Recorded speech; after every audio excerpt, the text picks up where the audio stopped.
It's spring, my friends, and I want to introduce you to two survival crops that you can grow in temperate, subtropical and tropical right across Australia right now. As long as you don't have frost, man, you are ready to rock and roll. And these two foods you can harvest from every day. Well, these two crops you can harvest from every day. They're tough, they taste great, they provide protein and carbohydrate. Now, I'm not sure if you can guess what they are just yet, but they're two of my favorites that I have here growing on at Marty's garden. Now, the first one, if you look back a few videos ago, you saw Shirley and I harvesting from this sweet potato patch, and it's right around in a straw bale system, making it super easy to harvest around my compost pile here. And it surrounds it, and it just gets fed by the compost pile, and occasionally I throw a bit of extra compost on top. So it's consistently growing. Now, before we get to the other crop, which I really love, which is still growing, and we're around about, just about ready to harvest, I want to talk about the sweet potato, because not only can you get the tubers, but this plant is edible, the whole thing. And believe you me, it tastes mighty fine. When you stir fry it, steam it, you can cook it in a variety of ways. Just check out on YouTube all the different ways you can cook and eat this. Now, as it grows so prolific, like people talk about it just taking over their garden, means you can harvest from it all the time. And you can even dry it out and feed it to your chickens. It's 25% protein. How cool is that? And the tubers last for ages. All you got to do, stick them out in the sun for a little while, cure them, and man, you have lots of food right through that you can store. Now, I'm a big fan of it. And this one here I'm growing is a Japanese variety, has a white flesh and a purple skin. If you live locally or you buy compost from me, I will give you some slips for free. Just drop around, see me, and I'll sort you out, guys, so you can grow something. It is so easy to grow.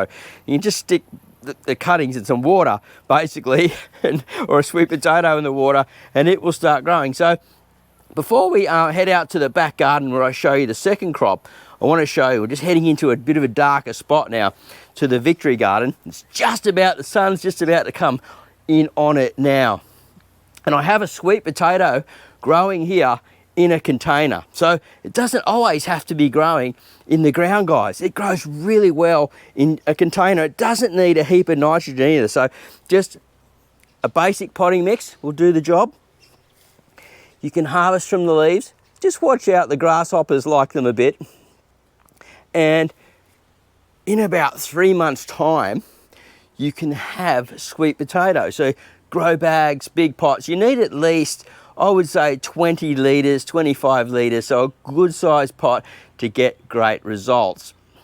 And then you just keep the cuttings and just keep growing it on. Once you've got them pretty much forever. Now, I am adding this second crop to the Victory garden, which is super exciting because I love this. I love this container gardening and showing people how possible it is to grow cheap food at home in things like foam boxes and grow bags and just simple containers, recycled containers, using seed and all that type of stuff. Now, I'm just going to go down to here and show you two snake bean plants. Now, you would have seen this in the last video, but I didn't give you a really good look at it.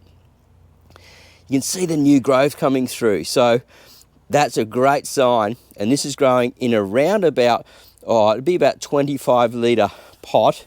And what I'm going to do is I'm going to stick it on top of the bales there later, and it's going to run up this trellis and cover this whole, those two will cover nearly this whole trellis and produce food all day, every day for me. They are prolific, man. And I don't know if you can eat the leaves. If anyone knows about whether you can eat the leaves from those beans, let me know in the comments box down below.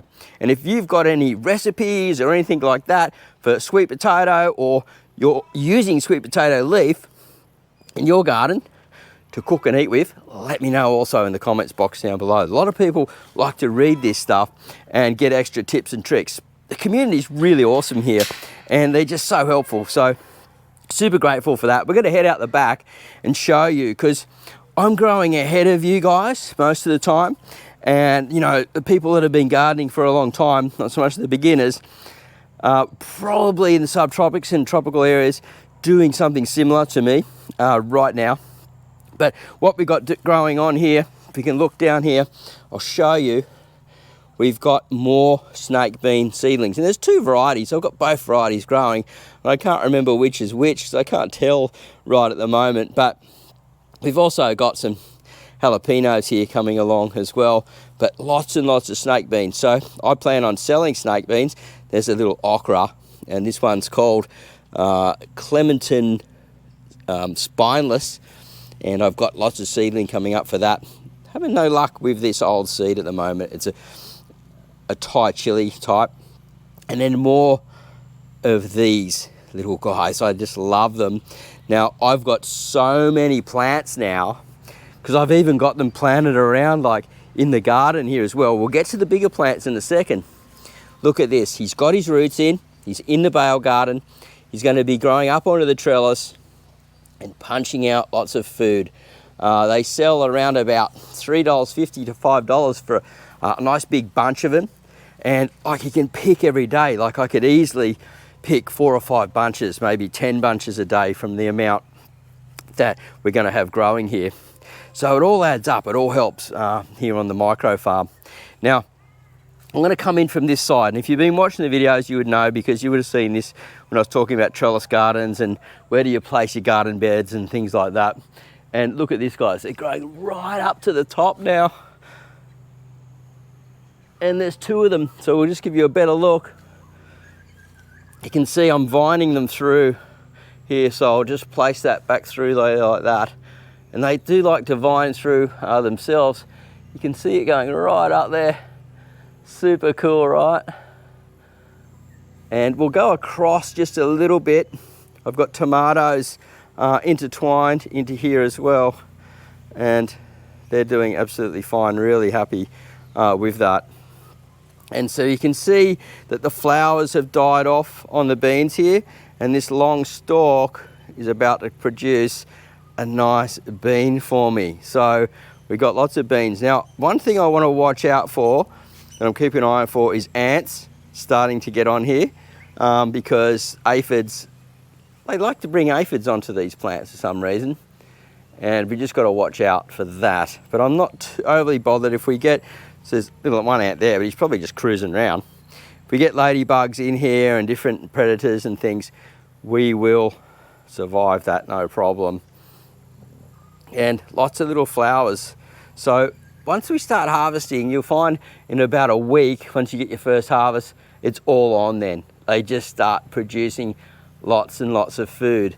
And to me, that's super exciting, because when I can come out and harvest every day, I'm not worried about my food security. I'm like, unreal. I can be harvesting every day here, sweet potato leaf and beans. Now I've also got another crop that that I consider growing on, and this is a bonus crop for you that maybe some of you don't know about. I'll just get out of that dark there. And I have shown you, I've just sort of walked by and said kangkong. Now the reason why I'm bringing kangkong into the mix at the end here as a number 3 for a bonus is because this is one of the easiest plants to grow on the planet, and you can grow it in temperate areas as an annual, and it will grow very quickly. And you can buy huge amounts of seed, like on places like eBay and different seed sites and things like that. And once you've got it, you can grow it in cuttings. Now, if you're in a cold area, you just keep some under lights, and you're doing that, you can just keep them in cuttings under lights and then just keep growing, because they are a perennial plant. And you can see them down here at the moment. Now, you could grow these in foam boxes, no problem, in pots, containers, aquaponic systems, hydroponic systems, wherever you'd like to grow them. And the leaf is super tender when you water it a lot. It's as tender as good lettuce, and sometimes it's sweeter than really good lettuce, and you can use it in stir fries and things, and you can, like I said, as a lettuce substitute. Now all you got to do is grab a piece like that and just snip it off, and each little part where there's a leaf, you take that off and leave a couple of leaves at the top, stick it in a jar of water in a warm spot, and within a week you've got more Kangkong growing. So you can take, I could take about 5 or 10 cuttings from that, no problem, and it would just grow back like in a couple of days. It's that prolific.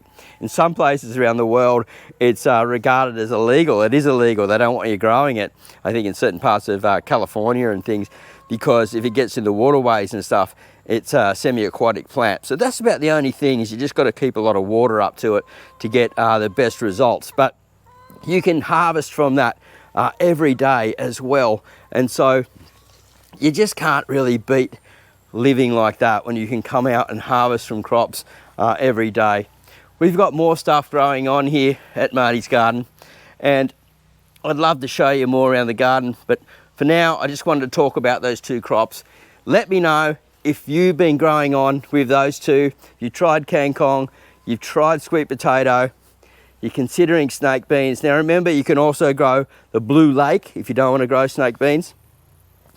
They're a pretty good one. Check on your Aussie gardener chart if you haven't got one of those yet. It'll show you what to be growing on in this time now, and I talked about it in the last video, and there'll be a link in the description to help you with that if you're not sure what to plant where and then. But I recommend getting those 2 plants in now. As I said, temperate, subtropical and tropical, no problem. You can grow those now. Have a great day, happy gardening, and we'll see you at the next video real soon. Bye for now.